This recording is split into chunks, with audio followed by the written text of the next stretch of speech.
అరే మామ, రీసెంట్ గా ఒక ట్రెండ్ అయితే స్టార్ట్ అయిపోయింది. పొద్దున్న సినిమా పడుతుంది, సాయంత్రం సక్సెస్ మీట్ అంటున్నారు.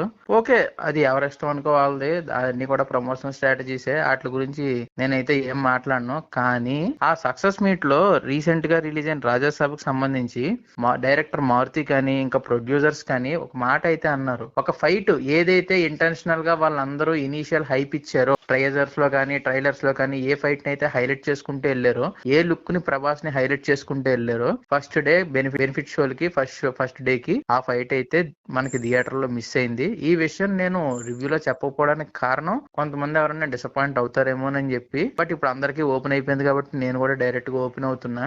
పోనీ తీసేసారు, ఆ ఫైట్ తీసేసారు, వాళ్ళకి ఇంట్రెస్ట్ లేదు, సినిమా ఎక్కడ డిస్టర్బ్ అవుతుంది, తీసేసారు, బానే ఉంది. ఆ సక్సెస్ మీట్ అని ఏదైతే పెట్టారో దాంట్లో ఒక దిక్కుమాలని స్టేట్మెంట్ ఇచ్చారా, టెక్నికల్ ఇష్యూ వల్ల ఫైట్ మిస్ అయింది అన్నారు. అంత సెన్స్ లేకుండా ఉన్నారా? టెక్నికల్ ఇష్యూ అనకూడదు, దాన్ని సర్వర్ ఇష్యూ అంట. అదే సర్వర్ ఇష్యూ వల్ల ఫైట్ మిస్ అయిపోయిందంట. అంటే అంత సోయి లేకుండా ఉన్నారా? సినిమాని బయటికి డిస్పాచ్ చేసే ముందు రష్ కాపీ చూసుకోరా? ఆ కాపీ చూసుకొని డిస్పాచ్ చేయరా? డైరెక్ట్ పంపేశారా డైరెక్ట్ గా? పోనీ కట్ అయిపోయింది అనుకో, పర్ఫెక్ట్ ఆపోజిషన్ నుంచి ఆపోజిషన్ కి ఎలా కట్ అయిపోయింది సర్వర్ ఇష్యూలో? నువ్వు ఇంటెన్షనల్ గా కట్ చేసావు కాబట్టి అది పోయింది. అది తెలియనంత ఎర్రోళ్ళు ఏం కాదు audience. That first day cinema చూసేది ఎవరు? బెనిఫిట్ షోకి వెళ్ళి సినిమా చూసేది ఎవరు? సినిమా పిచ్చోళ్ళు, ఫ్యాన్స్ గొడ్డలు చింపుకుని వెళ్ళి సినిమా చూస్తారు. నువ్వు అంతంత టికెట్ రేట్లు పెట్టినా కూడా వెళ్ళి చూసారంటే దాని అర్థం ఏంటి? సినిమా మీద ఉన్న అభిమానం, ప్రభాస్ మీద ఉన్న అభిమానం, దాన్ని నువ్వు గ్రాంటెడ్ గా తీసుకుని అయిపోయిన తర్వాత నీకు జరగాల్సిన డ్యామేజ్ జరిగిందో జరగలేదో అది నీ వరకు ఉంటది. అది అయిపోయిందని చెప్పి అయ్యయ్యో సారీ చూసుకోలేదు తూచి నేను మళ్ళీ యాడ్ చేసేస్తానంటే అది ఎంతవరకు సమంజసం అసలు?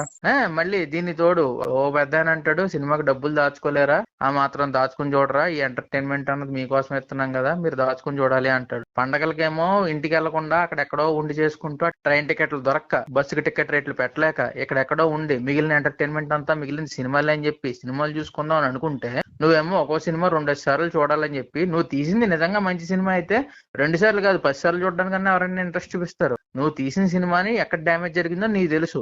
ఆ డ్యామేజ్ రికవర్ చేసుకోవడానికి నువ్వు ఏదైతే చూపించాలనుకున్నావో ఆ పీస్ తీసి పక్కన పెట్టేసావు. అయిపోయిన తర్వాత మళ్ళీ జనాలు రప్పించుకోవడానికి ఆ పీస్ యాడ్ చేస్తాను అంటున్నావు. అంటే ఆ ఒక్క పీస్ కోసం మిగతా సినిమా అంతా బేర్ చేయగలుగుతారు అనుకుంటున్నావు ఆడియన్స్? ఓకే, నువ్వు సినిమా నిజంగానే నీకు సర్వర్ ఇష్యూ అయిపోయింది, నువ్వు పంపించేసుకున్నావు, బానే ఉంది, నీకు ఆ సీన్ పెట్టే ఉద్దేశం లేదు. సినిమా 4 రోజుల ముందు కూడా ఆ ఫైట్ గురించి ఎందుకు డిస్కస్ చేశారు టీము? 400 మంది పని చేశారు, 40 రోజులు పని చేశారు, ఇవన్నీ ఎందుకు? లేనిపోని హైప్ ఇవ్వడం ఎందుకు సినిమాకి? ఎందుకంటే థియేటర్ లో చూసిన వాళ్ళు ప్రతి ఒక్కళ్ళు డిసప్పాయింట్ అవుతారు. ఆ ఫైట్ కి అంత హైప్ ఇచ్చాక ఫ్యాన్స్ ఎక్కడ ఆగుతారు మామ? ఆ ఫైట్ లేకపోతే చాలా హట్ అవుతారు. ఏమో, నిజంగా సినిమా పిక్చర్లను అయితే మాత్రం ఫిల్మ్ మేకర్స్ చాలా గ్రాంటెడ్ గా తీసుకుంటున్నారు. ఇదే కాదు, ఇలాంటి సిచ్యువేషన్స్ ముందు కూడా జరిగినాయి, కానీ ఇంత దారుణంగా అయితే మాత్రం ఎప్పుడు జరగలేదు. ఏవో 1-2 లాంగ్ రన్ తర్వాత యాడ్ చేసినవి ఉన్నాయి తప్ప ఇలాగా మరీ ఘోరంగా వెన్నుపోటు పొడిచింది అయితే ఏదీ లేదు. వై కట్టప్ప కిల్డ్ బాహుబలి కన్నా పెద్ద వెన్నుపోటు ఇది. ఏదైతే ఏంటి మామ, మళ్ళీ ఇలాంటివి రిపీట్ అవ్వకూడదు. ఒకవేళ రిపీట్ అయినా ఆడియన్స్ కి తెలుసు ఎంతవరకు తీసుకోవాలో, ఏ విషయాన్ని ఆడియన్స్ క్లారిటీగా తెలుసు. సరే, మీలో కూడా ఎవరన్నా చూసి ఇలాగే ఫ్రస్ట్రేషన్ ఏమైనా అనిపిస్తే కొద్దిగా కామెంట్ చేస్తే మాకు కూడా తెలుస్తుంది ఎవరికన్నా ఇలాంటిగా అనిపిస్తుందా లేదా అని చెప్పి. కామెంట్ చేయండి మామ, డిస్కస్ చేసుకుందాం. మీ ఫ్రెండ్స్ కూడా షేర్ చేయండి, వాళ్ళు కూడా కామెంట్ చేస్తారు. అండ్ అదే చేత్తో సబ్స్క్రైబ్ చేసుకోండి మామ. ఇలాంటి జెన్యూన్ వ్యూస్ మీ వరకు వచ్చేస్తాయి.